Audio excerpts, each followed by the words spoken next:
Hello students, let's read the question. So the question is respiratory question for protein is, पूछा गया है protein का respiratory question जो होता है वो कितना होता है. तो अगर हम देखें respiratory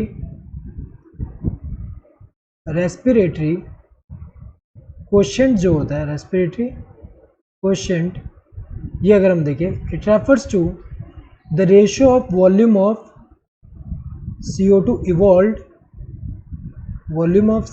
evolved to the volume of O2 consumed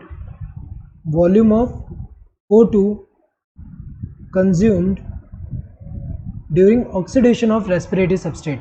किसी भी रेस्पिरेटरी सबस्ट्रेट का जब ऑक्सीडेशन होता है, उसका जब ब्रेकडाउन हो रहा है, सो उसमें जो वॉल्यूम ऑफ CO2 जो इवॉल्व हो रहा है to the volume of O2 जितना कंज्यूम हो रहा है, इसके रेशियो को अगर हम देखें क्या बोलते हैं, रेस्पिरेटरी क्वेश्चन बोलते हैं.